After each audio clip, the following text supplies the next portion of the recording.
सारे भाई ना भाई मेरी राम राम। मैं जगदीप शर्मा स्टेप अप जे सर यूट्यूब चैनल पर आपका स्वागत करता हूं। इस टाइम अभय सिंह चौटाला जी के साथ हूं, इनेलो के सर्वे सर्वा। सर जी राम राम। राम राम भाई राम राम। सर किसान आंदोलन इतना बड़ा रूप लेने लग रहा है, हर बार कहीं ना कहीं से मैसेज आ जाता है भाई यो कृषि कानून वापस तो नहीं होगा।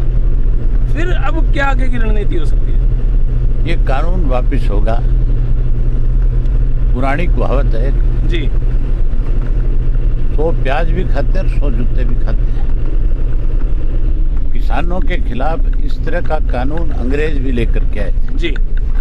और जब अंग्रेज लेकर के आए थे उस वक्त में कोई लंबा चौड़ा कम्युनिकेशन नहीं होता था। तब लड़ाई जो लड़ी जाती थी वो तो एक दूसरे गांव में लोगों को जाके जागृत करते थे और उनको वहाँ जा कर के उन कानूनों के बारे में बताया जाता था भी किस तरह से गोरे अंग्रेज जो हैं जो इस देश के किसान को बर्बाद करना चाहते हैं जी। ये 1907 की बात है। उस वक्त पंजाब में एक आंदोलन चला था जी।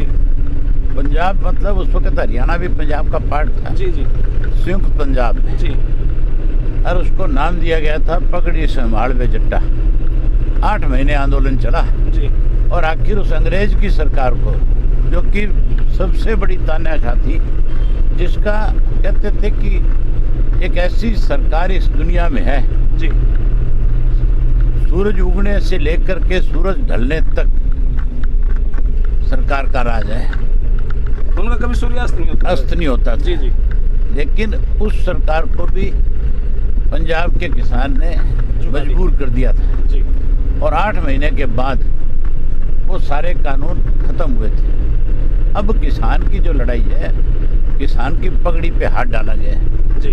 किसान के पेट से हाथ छीनने की कोशिश की जा रही है जी। लेकिन किसान की लड़ाई जो है जी। किसान नहीं किसी भी वर्ग की, किसी की पगड़ी पे कोई हाथ डाल लेता है जी तो वो फिर आर पार की लड़ाई लड़ता है। इधर से वो सम्मानिक आदमी है किसान जो है। किसान किसी कीमत पे इस लड़ाई में सरकार के सामने कमजोर नहीं पड़ेगा। सरकार को ही अपना फैसला बदलना पड़ेगा। हमने तो अनेकों दफा ये बात कही है मेमोरेंडम के माध्यम से विधानसभा में और विधानसभा के बाहर आप जैसे चैनल के साथियों के माध्यम से मोदी जी से कहा है जी। कि आप देश के प्रधानमंत्री है, इस 70% अन्नदाता ने आपको भी वोट दिया है, आपकी सरकार बनाने का काम किया जी। आप इसके साथ अगर इस तरह से कोई जबरदस्ती करेंगे तो फिर जो बनाना जानता है वो बिगाड़ना भी जानता है, वो उतारना भी जानता है। आपने देखा नहीं किस तरह से जिस किसान ने इनको सत्ता सौंपी है जी। आज वो मुखर है।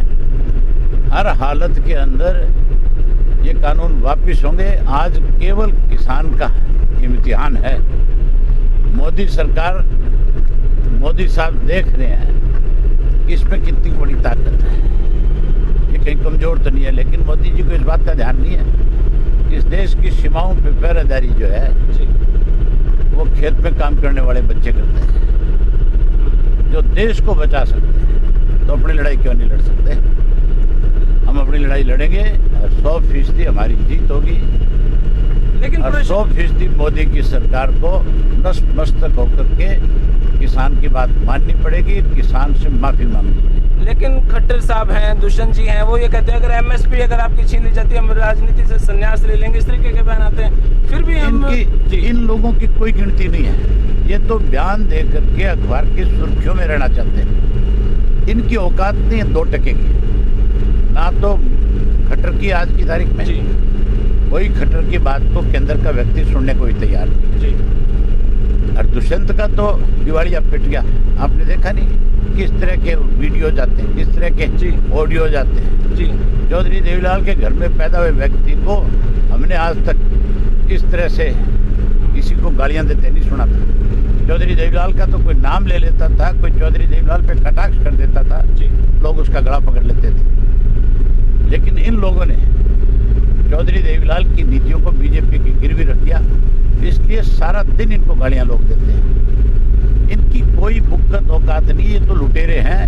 इस प्रदेश को दोनों हाथों से लूटने में लगे हैं। अगर ये कहते हैं कि भी हमारी कोई सुनी जाती है जी, हमारी कहीं बात को माना जाए जी, हरियाणा के लोगों ने तो एक फैसला कर दिया ये किसी गांव में जी, सिक्योरिटी के साथ भी नहीं घुस सकते। तो पहले तो मैं ये कहता था कि बिना सिक्योरिटी ये जा नहीं सकते, जी, अब तो ये सिक्योरिटी लेकर के भी किसी गांव में जाकर के दिखा दे, किसी गांव में जाकर के कोई पॉलिटिकल फंक्शन करके दिखा दे।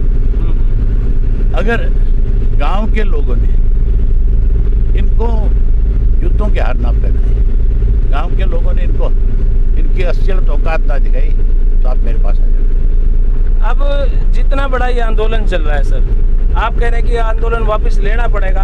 अगर ये आंदोलन कृषि कानून वापस हो गया तो इसके आगे फिर कल 370 है, राम मंदिर है, उनको लेके रोड रोकने शुरू हो जाएंगे।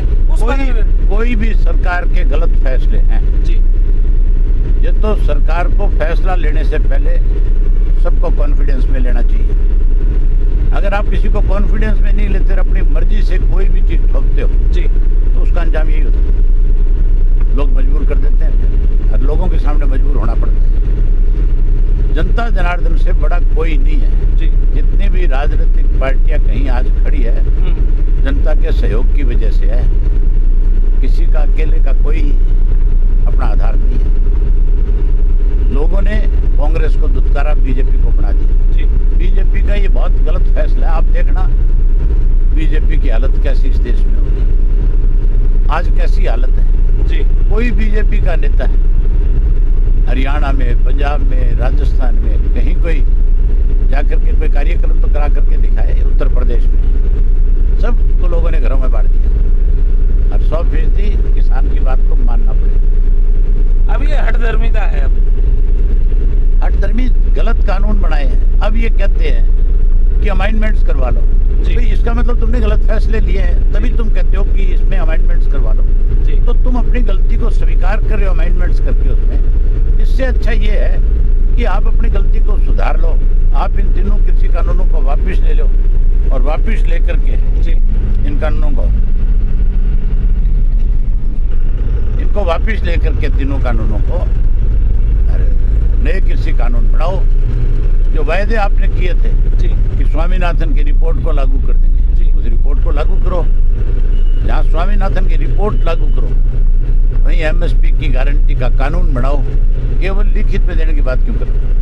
उसको कानून बनाने में क्या दिक्कत है? उसको कानून बना दे। इस आंदोलन में कांग्रेस का क्या रवैया है, आपका क्या कहना है इस बारे में? आज जो है हर जो खेती करने वाला है जी, जिसने किसान के घर में जन्म लिया है जी, वो राजनीति से ऊपर उठ करके इस लड़ाई को लड़ रहा है। जहाँ तक कांग्रेस का अपना सवाल है जी, कांग्रेस भी यही कानून लेकर के आना चाहती थी जी, लेकिन कांग्रेस के पास उस वक्त बहुमत नहीं था। पूर्ण बहुमत नहीं होने की वजह से उनको अपना फैसला वापस लेना पड़ा। इनके पास बहुमत था, इन्होंने थोप दिया। अब ये भी फंस के खड़े हो गए। तो इसमें वापस होने की बजाय बीच का कोई और रास्ता या सिर्फ वापस ही होना। बीच का क्या रास्ता होता है? इसका मतलब कोई गलती करी है जी, तो उस गलती के लिए किसान इनके साथ बैठ करके इससे इसकी चर्चा करें, बात करें कि कोई बीच का रास्ता निकाल।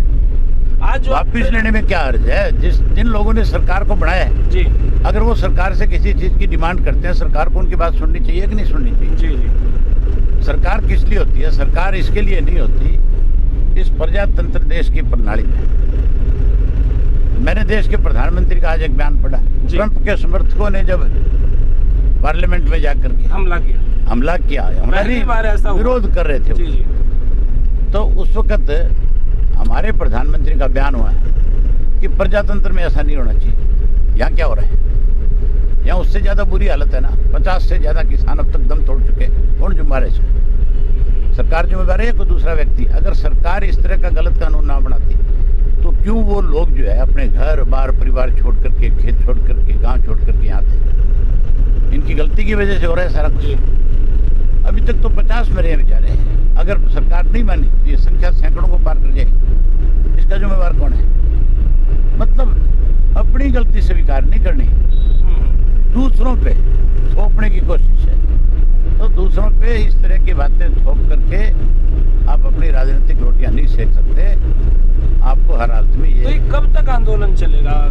जब तक वापस ना हो। फैसला नहीं होगा तो आंदोलन चलता रहेगा। आपने रोज किसान जो नेता है जो इसकी अगवानी कर रहे हैं जी। उनके बयान नहीं पढ़ रहा। जी, हम 6 महीने का राशन साथ लेकर के चले। अब तो 2024 तक का भी कहने लग गए।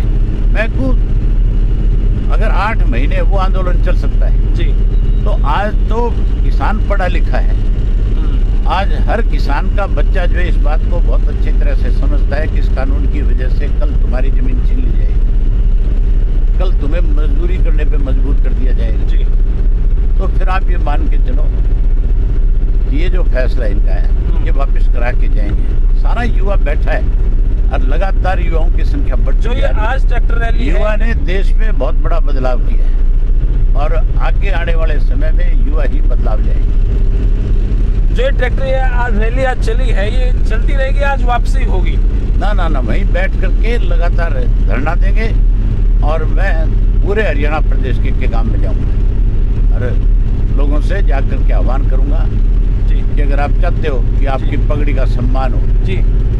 और आपकी जमीन जो है जी। आपके पास रहे तो फिर हर घर से एक युवा को उस आंदोलन में भेजो। जो 26 जनवरी है उसको किस तरीके से देखा जा रहा है? क्या वो भी किसान आंदोलन में ही? देश आजाद हुआ था जी।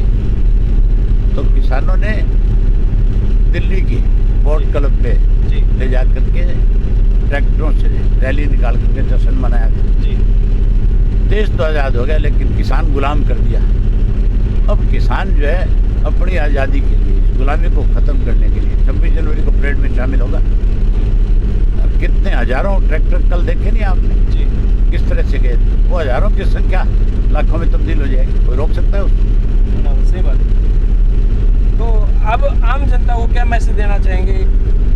मैं एक ही बात कहना चाहूँगा कि अगर आप अपने बच्चों का भविष्य अच्छा बनाना चाहते हैं तो फिर इस आंदोलन में हर घर की भागीदारी होनी चाहिए। अगर आप इसको अंधकार में डालना चाहते हैं